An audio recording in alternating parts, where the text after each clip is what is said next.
All right, episode 1 of Missionary Misconceptions. All right, so we're joined today by Mustache Man and Ginger.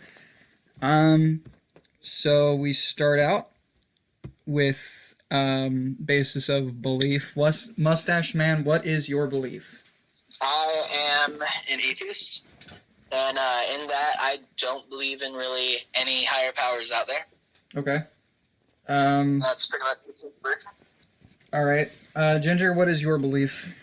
Right now, I'm more of an agnostic at this point, in that I sort of believe there's higher power somewhere out there.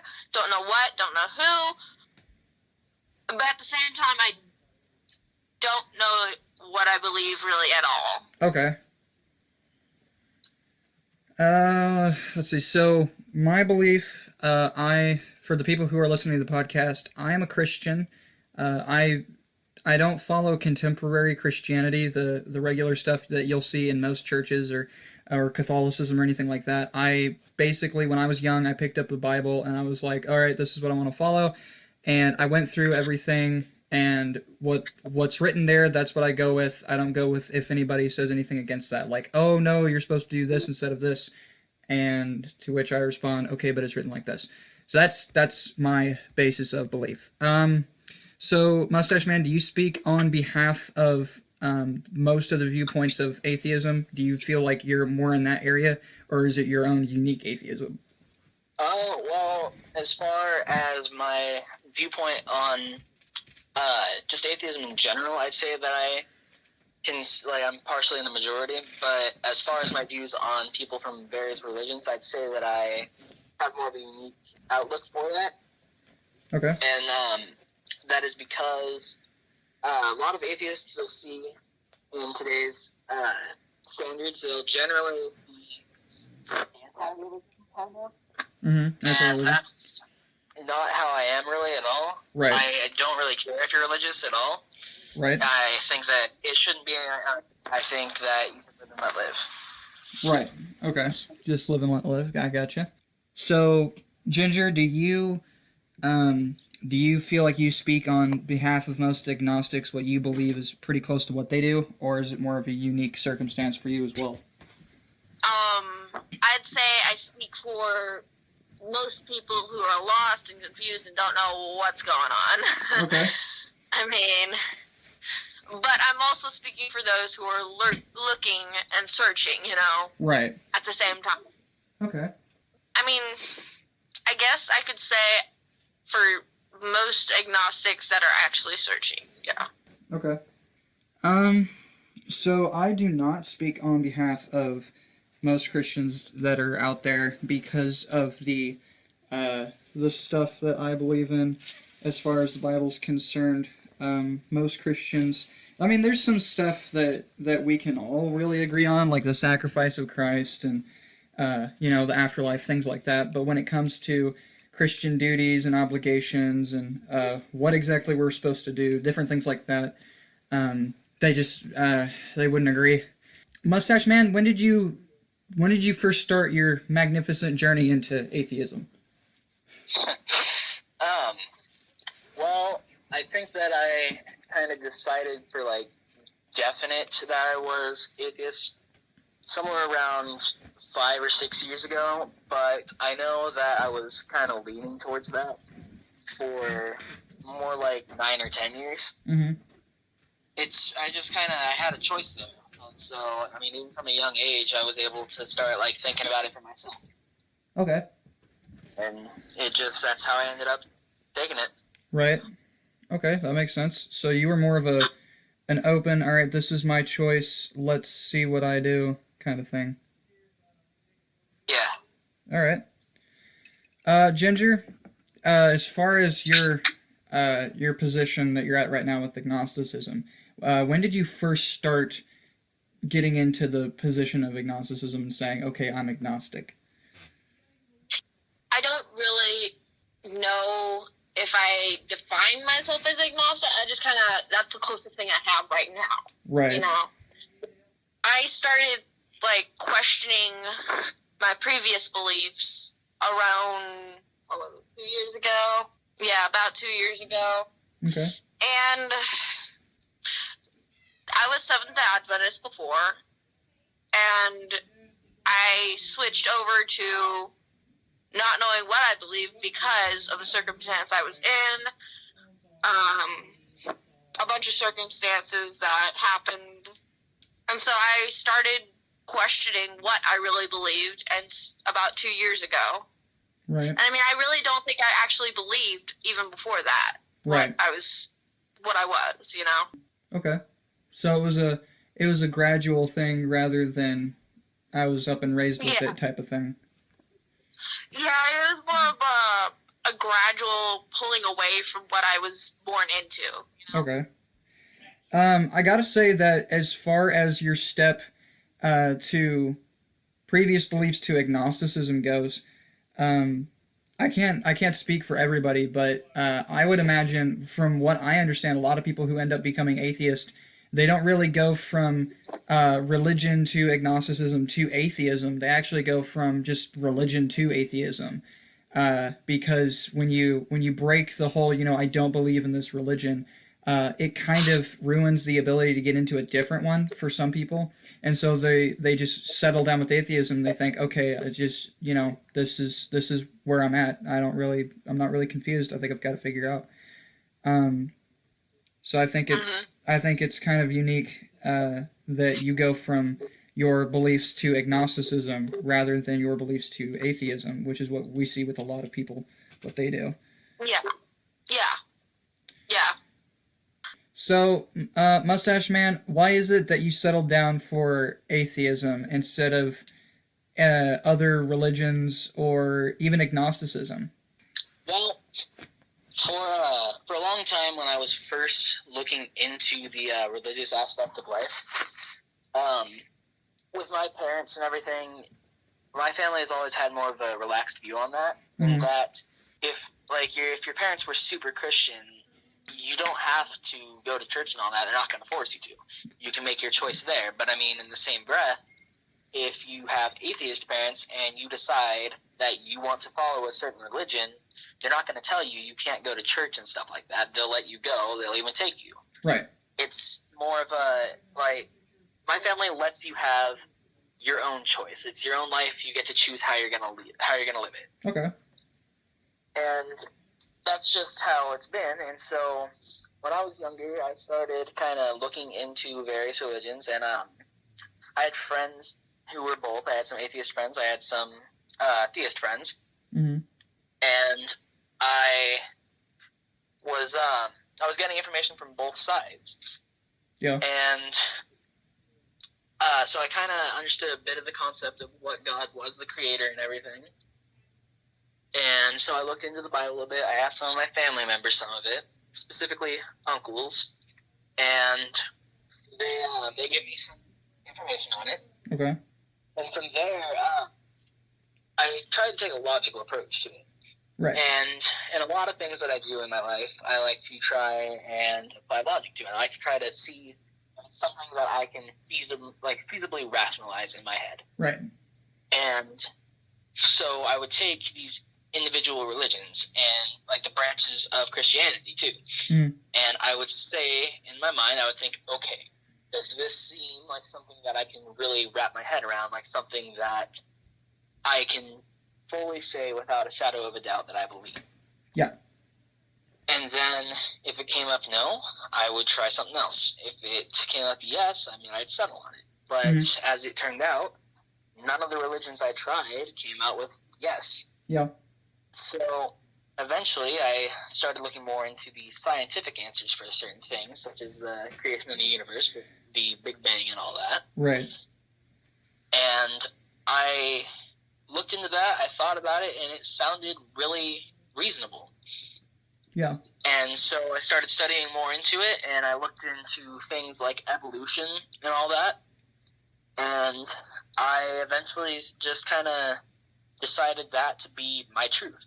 Right. And I wanted that to be what I followed. I read up on it some more, and people ask me about it, I try to be as knowledgeable as I can at any given time, so I can help people who are questioning, well, how's your belief work? And so that's pretty much how I came into being an atheist. Okay. So let me ask you a question, because or actually I've got a couple of them. So recently you said, if I have this type of parents, I can do this thing. If I have this type of parents, I can do this thing. And it kind of struck me as odd that you didn't say, if I was this, my parents were okay with it. If I was this, my parents were okay with it. So what kind of theological background did your parents have when you were growing up? All right. Well, for starters, I based that statement off of certain friends and associates that I know that they are a certain religion based entirely off of what their parents' religion was. Right. And so I was just trying to clarify that, with other people, they just kind of got to stick with what their family believes in, but with us, there was a different choice. I see. However, here, my father, he was an atheist, mm-hmm. and my mother was agnostic. Mm-hmm. And so there wasn't really a true, Christian parental figure there. Yeah. But I do know that my grandmother, both my grandmothers actually, do have, they are religious to an extent. They're not, super devout, but they are religious. Right. And a lot of my upbringing was around those grandparents. Okay. So, the second question that I have, you were mentioning that you were going and looking into things and rationalizing everything. And for the viewers of the podcast, I definitely encourage people to sit down and just look over some of the claims that your belief makes, whether it's atheism, whether it's Buddhism, regardless of the belief system. Look at some of the main ideas and the evidence supporting your idea and see if it makes sense to you and if you can agree with it. So what I did when I got old enough to make my own decision with Christianity is I listened to both sides of the argument. I didn't listen to other religious sides. What I did is I tried to see if religion itself was possible or not. So I kind of looked at it as a theist versus atheist type of viewpoint. And I listened to some of the atheist arguments and I listened to some of the theist arguments. Mustache Man, did you end up ever hearing any very large theist arguments? Anybody from that was very big in the theist field at all? See, I heard some arguments, but not any particularly big ones. That was until I moved out of state at about 4 or 5 years ago. I think it was about 4.5 years ago now. Okay. And that was kind of a big change, though, because I came from a place where there was a healthy mixture of atheists and theists into a place that can pretty much just be summed up as the Bible Belt. Yep. So it was kind of a big plunge, and that's where I heard pretty big theist arguments every day from friends and colleagues. Yeah. And so, I mean, I heard quite a few that side as well, yeah. So did you ever hear any arguments that you kind of struck you as, well, that's just stupid? Yes, one that particularly stood out a lot to me was a lot of people will try and deny the atheist beliefs by the simple denial of, okay, who created that? Okay, then who created the thing that created that? Just over and over and over. Right, they're going on creation, and they're dominoing effect it up to where they can say, well, it was all created, so checkmate. Exactly, yeah. They're trying to, even if you can feasibly answer 99 of their questions, as long as they get you on that last one, they'll take that as a victory to them. Right. Me being a Christian, one of my responsibilities is telling other people about my religion. And one of the things that I do when I sit down and I talk to people, I don't try to disprove, for example, atheism. I don't do it through the Bible. There's no point. If I could do that, then I would, but there's really, I can't say there's no way, but it's not very effective to just butt heads with people until somebody's right. The better and easier way to do it is by taking something from the belief system and say, okay, could we apply this in the real world? If yes, true. If no, false. And that's usually what I did. I talked to one person who it was kind of funny. I didn't really know why they did this, but it was the first time I ever did this, and it was hysterical. Because what had happened is they said they made the claim that they were Christian, and I asked them when they had become saved. We were talking about it for a little bit, and then they made the claim. They said, "Wait, no, never mind," because they said that Adam and Eve, there couldn't have only been two people because they would have come out. I think it was like interbred or something like that, and they would have been like all deformed and everything. I was like, okay, but if that's your only argument for it, you're not arguing the existence of God at that point. You're just saying that you don't believe it. Against the Bible. Right. And see, what struck me as odd was, well, if that's your only issue with it, then because what they were trying to say is that God created more people. That was it. Like, they were still going off of the belief system, but they were trying to change it for their own.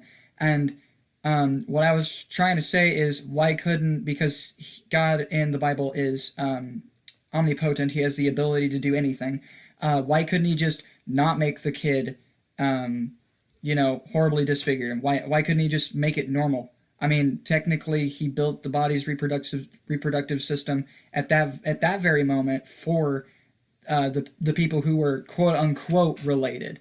So, I mean, it kind of struck me odd. And then later on, they start making these ridiculous claims like the Big Bang was real and it wasn't real, and then this and this and this. And I kept using logic. I wouldn't go to the Bible. I would use logic, and I would say, okay, based on what you believe, this can't work, and here's why. And then they would shift to a different idea each and every time. And I would say, okay, here's the bottom line. You don't know. Everything you've presented so far is, in a way, kind of stupid, because you're doing this either, one, to make me upset, and it's not working. This is hilarious. This is entertaining for me. And two, you're so horribly confused that even if you could come up with a valid point, you couldn't even present it well. So then I kind of left. But that's the whole thing for me, is you don't like, if you want to talk to somebody who's agnostic or atheist or anything, you don't sit down and say, okay, the Bible says you're wrong. That's not how this works. Because if that is how that worked, then the entire world would just be Christian. So you have to come from a standpoint, okay, I see where you're coming from. Here are your ideas. Here are my issues with those ideas. Does that bother you? Do you see those same issues?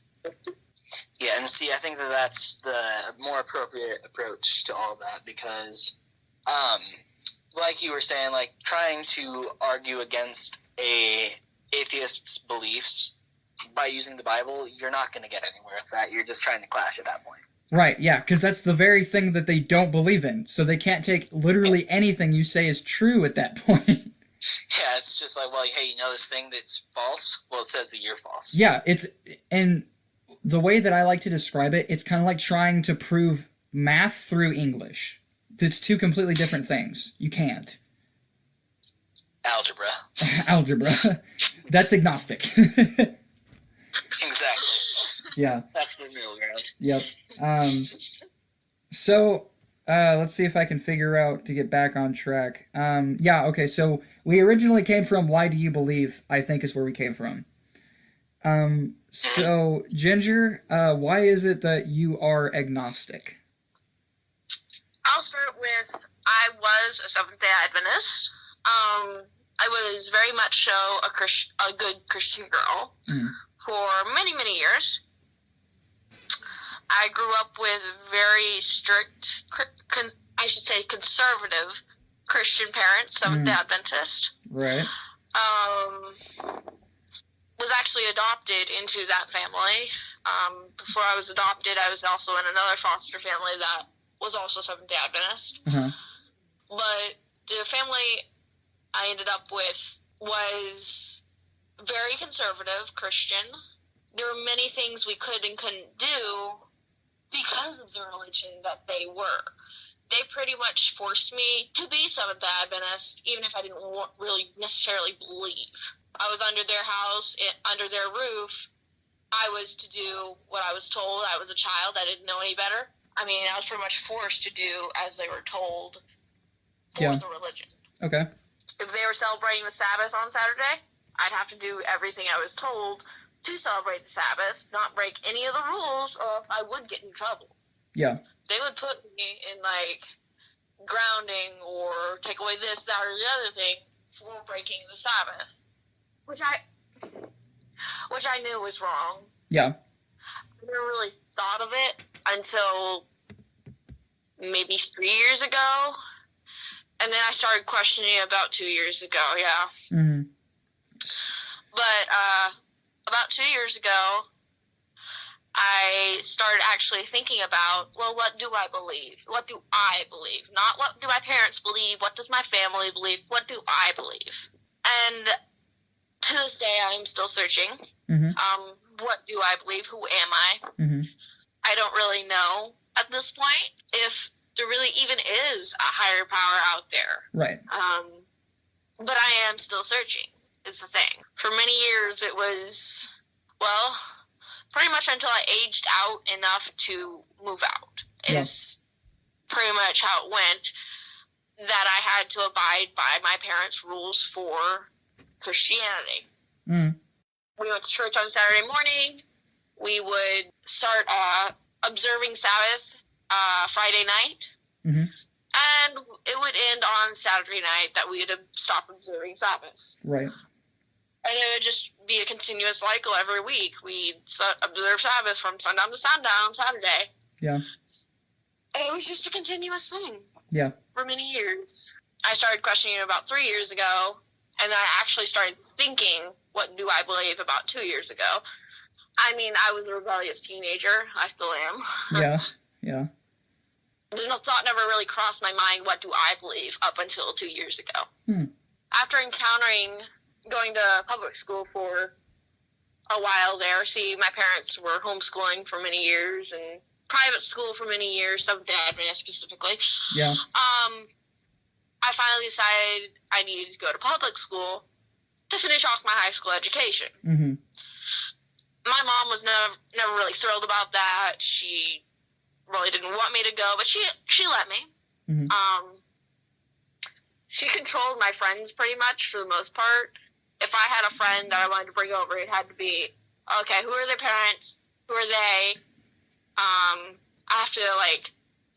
They have to screen my friends just about. Yeah. To make sure that they're good Christian people. Yeah. And, I mean, I made friends in school that, weren't Christian. Mm-hmm. But, I mean, I didn't really want to show them to my parents because I knew they wouldn't approve. I eventually did, yes. Okay.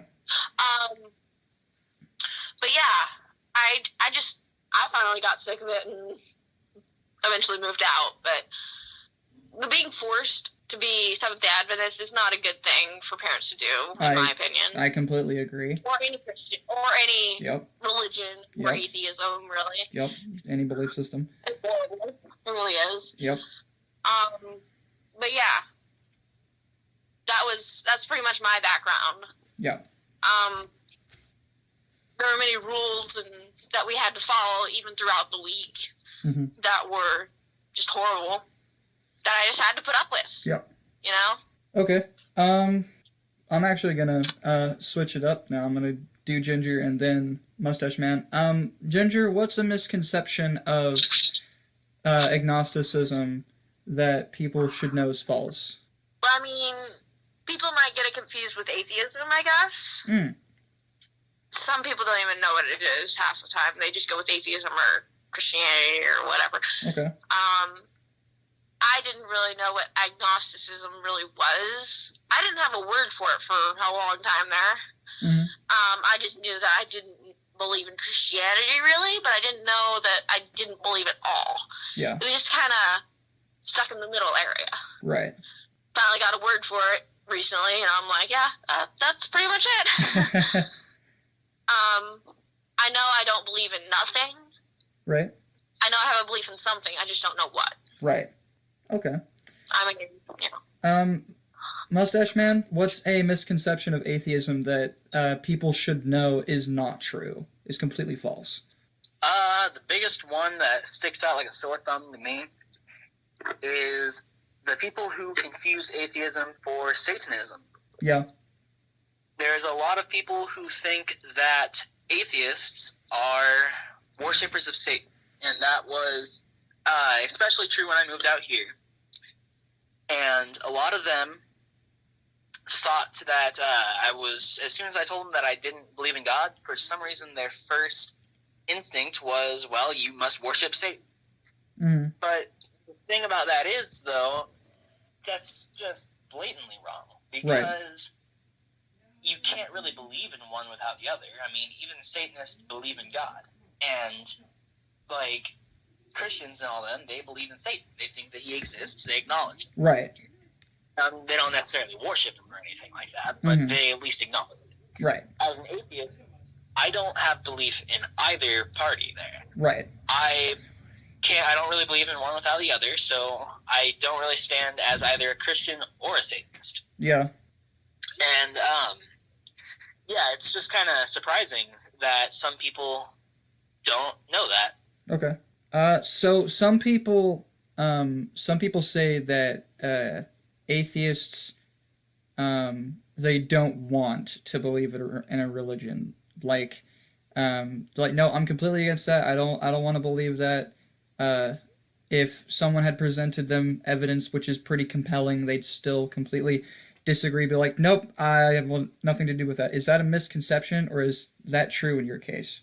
I would say that, well, that's kind of a muddy subject, honestly, because, not everyone is the same. There is a pretty large presence of atheists who will strictly go against anything that is told to them, like, religion-wise, even if it can be 100% backed with facts. Right. And, but on the flip side, there are atheists who they're just kind of, they will accept if you can prove with irrefutable evidence that these things exist, then you can possibly persuade them to join your religion. And personally, I think that I stand as one of those people. And it's just that as it stands right now, I haven't really gotten any irrefutable evidence yet. Okay. And so where I'm at right now, I think I'm comfortable with being an atheist and all that. So. Right. But at the same time, I'm not against any of those religions. Right. So if some voodoo witch doctor came up to you and had really, really compelling evidence for their belief system, you would consider believing?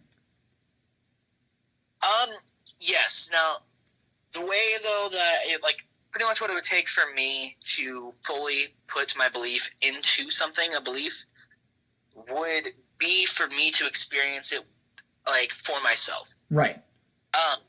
Because, I mean, if I met Jesus, obviously I'd be like, okay, well, I'm a Christian now. Right.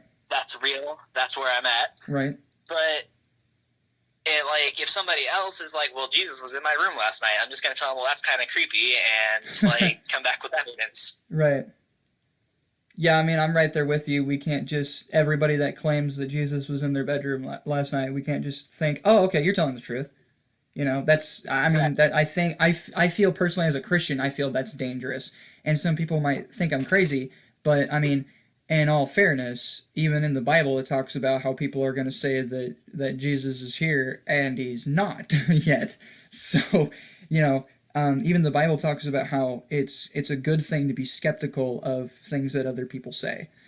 Yeah, you don't want to be naive about it. Right, right. If you're walking through like a forest, you see a pond and a goldfish is like, hey, I'm Jesus, you're not going to believe that. Right, yeah. I mean, unless it's actually talking in English to you, in which case that's kind of compelling. That's kind of compelling, yeah. If it just pops out of like gurgle, gurgle, don't trust it. Right, yeah. Um, I had another one. Um, okay, so I've heard from, because I've talked to other people who are atheist, and I've seen a lot of very big arguments, and a lot of people who come to the atheist argument, they shoot a really big round, and they say, if I see it, I believe it. Um, and you talked about, well, obviously, if I saw Jesus, I'd believe in him, but you also mentioned I'd have to feel it, I have to experience it for myself. So would it have to necessarily be God coming down from the heavens with all these different blazing chariots, or could it be something a little more subtle, or something not as grand, but still, oh, okay, that's definitely not normal? Well, have you ever seen the movie Bruce Almighty? I don't think I have. Well, you see, in that movie, God is in that movie, and Who does he play? not the real God, obviously. He didn't make a guest appearance there. Yeah. But he kind of makes it like obvious that he's God, and the main character, he's just not one to believe it. And I mean, it's Morgan Freeman who's playing God, so that's that. I mean, just that right there. If somebody with Morgan Freeman's face started doing some crazy stuff, I'd be like, all right, that's God. Wait, hold on. Is that the story where the guy? I think it's somebody. He has to end up building a new ark. I believe that's one of the sequels or spin-offs. I think that's Evan Almighty. Yeah. Okay. Bruce Almighty is the one where he inherits God's powers. Oh, I see. Okay. But I mean, if somebody were to do what the actor playing God did in this movie, I would probably at least have some heavy pondering over whether or not I would believe that, and that's the very least, if not just going straight to believing it, because there were wonders happening. A file cabinet that goes on forever, changing the number of fingers on your hand, stuff like that. That's something only a God could do. Right. Yeah. So I mean, if I met somebody that claimed to be holy like that, and then they were able to do some supernatural things, yeah, I would probably believe them. Okay. That's really cool. I really admire that in people who take your position of atheism, because my biggest issue when I talk to other people, and I mean, I understand where they're coming from, but just because you see it doesn't mean you can believe it. There was a documentary that I saw. It was called The Last Exorcism, and it was a fake documentary. It was a horror movie. It was actually not that bad of a movie. The ending was bad. Don't watch the movie because the ending is bad, but the rest of the movie is very good, especially if you pretend that it's real. It's just good. But anyway, so this guy, he decides that he's going to pretend to be an exorcist, and he gets all these little bells and whistles. He gets these rings on his hand that when they touch somebody, it electrocutes them, and so it feels like he's doing something when he's doing the exorcism. And he's got a cross that has CO2 that comes out of it that makes it look like there's smoke coming out of the cross, all sorts of crazy stuff. But it's all smoke and mirror tactics. Kind of, yeah. And he makes people think that they're going through the exorcism so that they feel better. And he said that in his experience, it usually worked. Well, in the movie, it doesn't end up working, and they actually need a real exorcism. And at the end of the movie, the guy tries to do an actual exorcism. We don't know what happens. It's a stupid movie. Don't watch the movie. But that's my thing. Just because you see it does not mean you can believe it. The people that were in that room, they what they were seeing, they believed to be a real exorcism, and those people could have went the rest of their lives believing, and they would have been misguided by somebody who pretended all of it. He faked all of that exorcism. That's the thing. You can't just, oh, okay, I see it, so now I believe it. You need a little bit of, and I mean, I can't say that for everybody. For some people, it is just, okay, I saw that, so I believe now. But in other cases, you know, you need a little more than just, all right, I saw it. That's good enough.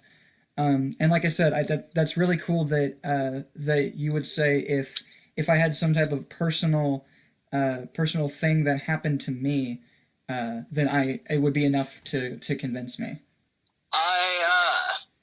I personally, I think that instead of just like saying that, like, if I see it, I'll believe it, I like to try and find some kind of evidence.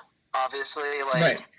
because I don't like to trust things blindly. That's why, like, even before I just decided to become an atheist, I at least gave the other religions a shot. Right, absolutely. So, I mean, obviously, if it's some guy I know, if, like, Bill from the supermarket comes by and he's like, hey, I'm Jesus, I'm Right. going to be like, okay, prove it. Yeah. I'm not going to just believe Bill. Yeah. Right off the bat. Absolutely. So that's really cool. I really like that. I mean, personally, for me, I wish that more atheists felt that way, or maybe they do, and the ones that are the bad ones are just the loudest of the bunch. Yeah. And don't get me wrong, there is a difference between a good atheist and a bad atheist, and a lot of Christians will disagree. There definitely is. I mean, even as an atheist, I can agree to that. But in that, there's just good people and bad people. Yeah. I mean, a lot of times it doesn't even have to do with religion. You can be a horrible person and be a Christian, but you can also be a horrible person as an atheist, or you can be a saint for both. Yeah. I mean, well, figuratively, but like, but yeah, it's just dependent on the person. Right, that's understandable. Mustache Man, in a lot of different belief systems, there is the idea of free will, the ability to control what you say, how you act, what you believe, different things like that. The ability to control yourself. You can't control other people, but you can control yourself completely, or as far as you're naturally able to. Do you believe that there's such a thing as free will, or do you believe that in some way, shape, or form we are all under control? I personally believe in free will. I think that just based on how the thought process works for different people and how everybody's different, I can pretty confidently say that we have free will. Okay. Just think of rebellions in general. I mean, if there's people who rebel against these like things that are trying to make them all the same, that's pretty big evidence of having free will, because that's being your own person. That's breaking away from the hive mind. Right. And that's being freely willed. Yeah, I completely agree. I like that. A lot of people would use the evidence of free will based on their own actions. I can pick up this thing and throw it, or I could not pick up this thing and throw it. There you go, free will. It's my decision. But I like how you were saying, and what I noticed is that if we didn't have free will, if there was something controlling us, more than likely, whether it was at random or whether it was in unison, we'd all be narrowed into this one way and range of behavior, rather than this unique cultural thing where you have different people of different beliefs and things like that. I think if we didn't have the ability to pick and choose, then we would be pretty much the same. Yeah, and in that, though, I do also believe in the psychology of being a product of your environment. Yeah. Because while, yes, we do have free will, there's also the subconscious things where, I mean, if you're around a place where, like, fighting and stuff like that is the norm, yeah, you're going to end up living your life thinking that that is the normal thing, and you'll eventually, without even realizing it, carry out those same actions that you were brought up around. Right. And that's, so in that, sometimes we don't have, like, total control over that, but that's kind of, that also falls under mental disorders, because, right. Obviously, like, some of the things you can't control, but I think that we do have free will over the broad, general, amount of things that we do. Right. So I'm not allowed to debate on the podcast, so I'm not trying to debate here, but I would like to say that I kind of disagree with you on that idea, on some aspects of it. I mean, we are products of our environment. You'll see a lot of people who are just very patriotic for a country that's kind of a terrible country. They say, you know, well, I'm a patriot because this is the country I'm in, or something like that. And they were just born in that country, but a lot of them can leave. Not everyone. But what I think it is, your example with, with fighting, I don't necessarily agree with it because you still have the ability to say, do I want to fight? Do I not want to fight? Kind of like with the fight or flight instinct, where some people do fight, some people don't fight. They run. Yeah, exactly, and that's kind of brought up in where I mentioned that that's more of a mental disorder kind of thing, Mm-hmm. because if you have like a perfectly healthy mind, and if you are in full and total control of how you think and how you want to be, yeah, then I fully believe that you can decide for yourself, well, do I want to remain as a product of this negative environment? right. And if it's something that you don't want to do, then I think that it's possible to change. And I've been around people before in my life that have done that exact thing. They have changed, and sometimes for the better, sometimes it's unfortunately for the worse. Right. Yeah, I completely agree. Actually, that's something that I ended up doing with my belief system. Is I could have been a product of my environment with the churches that I was going to, and because I come from a I think we are the last church that I went to, I think, was First Baptist. We were some type of Baptist, though we were more in the area of Free Will Baptist, which is basically non-denominational, but we're Baptist because we need money from the Baptist Association. But what I decided to do was, okay, I don't want to have a type of denomination. There's no point in it. It only just separates it, because what you'll notice, it's kind of like the Bloods and the Crips. You know, you get kind of a quote-unquote gang violence with denominations. Oh, you were over there at the Nazarenes, the filthy Nazarene heathens. Ugh, I can't believe you went there. We don't go to that church. We go to the Baptist church. Those people are the good people. The Assembly of God's kind of crazy, but you know, they're all right. You know. Well, see, yeah, and also just in that specific example, how people from different churches even will be kind of against people from other churches. Yeah. That is something else that has always stuck out to me, because I know a lot of believers who personally, they're like that, and at the same time they'll say that it's the Christian way to love others as you love thyself. Right. Absolutely. And then they turn around and they spite others. Yeah. And that's just backwards. I don't understand exactly how they could come to that conclusion while also saying something completely different. I agree. And I kind of I realized something that was really cool here recently. So I don't know. I mean, I don't know personally if you've read much of the New Testament, but the apostles in the Bible who end up following Jesus, one of them is a tax collector, and he's a Roman tax collector. He is not a Hebrew tax collector. He collects taxes for the Romans, which means that, one, he is collecting taxes. I think he's Jewish. I think he was with the Hebrew people, and he was employed by the Romans. Either way, he's taking money from the people in the land that he's in.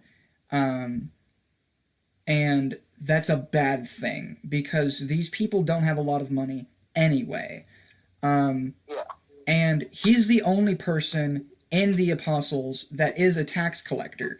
That means that everybody else that he ends up being an apostle with, he took money from. He took money from all of those people. But they didn't care. Not once, and no other time in the Bible does it talk about him being a tax collector ever. They put that behind them and they say, okay, we don't care. Cool, he took our money. I don't care. I don't really need that. Welcome aboard to the apostle train. So they kind of just completely forgot about it and really didn't care, which I thought was really cool. And another thing that kind of stuck out to me when Jesus is talking in the New Testament, he refers to everyone who is a Christian. He says, "You are my brothers and my sisters." He talks about it as family.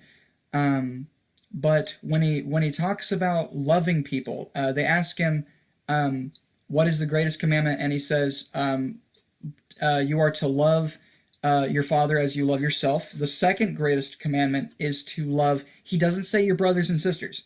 He says, "Love your neighbors as thyself." So we are to love our neighbors as much as we love God. Not only that, but anybody can be our neighbor. Our enemy can be our neighbor.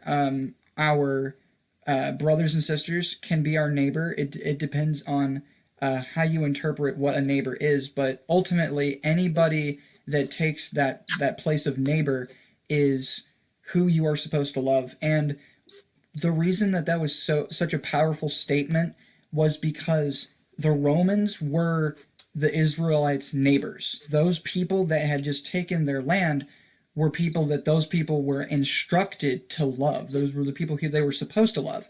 Even though, like we see with the tax collector, they were taking money from them, but it didn't matter. And so that was something that it kind of stuck out to me, and I thought that is really cool. That's a really powerful message. Yeah, and I think that commandment about loving thy neighbor, I think honestly that could be the basis for Mr. Rogers' Neighborhood. yeah, honestly. Because he loves his neighbors. Yep, gotta love your neighbors. So Ginger, we haven't said much since a while. So I got a question directed toward you.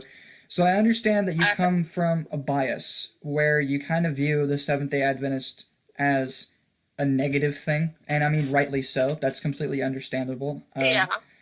So I've heard some people call the Seventh-day Adventists and the Mormons and all them, but we'll focus on the Seventh-day Adventists. They've called them cultists. They've called it a cult. Would you agree with that, or would you say that's a little too far? I mean, I wouldn't necessarily agree with it, but at the same time, it's not really untrue. Yeah. I mean, okay, there's a lot of things that are cult-like that they do. Right.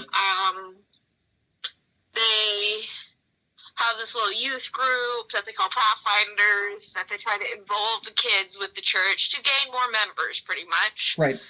And I mean,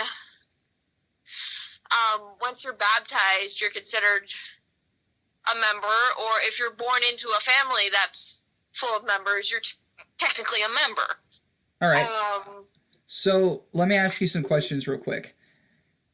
Yeah. So I watched a video recently, and they said that if there are ever cult recruiters that come up to your door and ask you if you want to join their organization, you should ask them these questions, and depending on their answer depends on whether or not you should listen, even hear out what they say, or just throw them out, leave them be.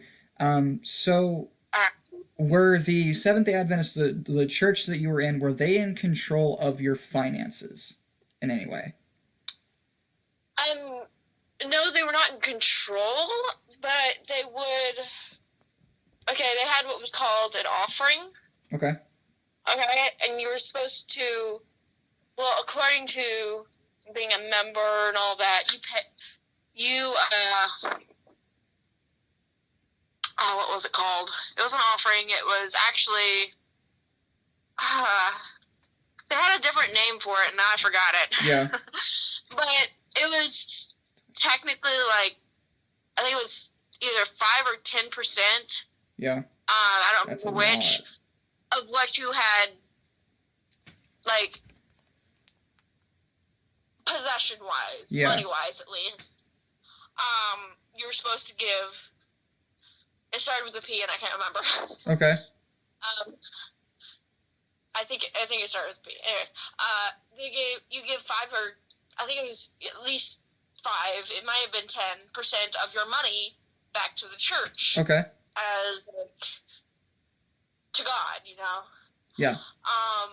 It was one of those things that you, tithe, it was called tithe. Yeah. There we go. Yeah, you have to tithe, right?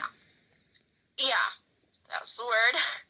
And I mean, you had to do it every week or every month, however many times you got paid, pretty much. Every time you got paid, you put away, I think it was 10% of your money for church, and you put it in the offering plate Okay. for tithe. Yeah. I mean, they split it up between a lot of different things that they did. The youth group was one of them. They had a budget for the youth group called Pathfinders. Yeah. And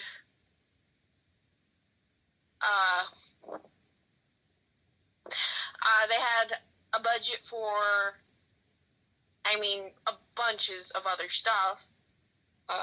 Sometimes they'd have a budget for, I don't know, outings that they wanted to do for the church, social committee, you know, that sort of thing. Mm-hmm. They had a missionary budget where they'd pay for missionaries to go overseas, you know, that sort of thing. Yeah.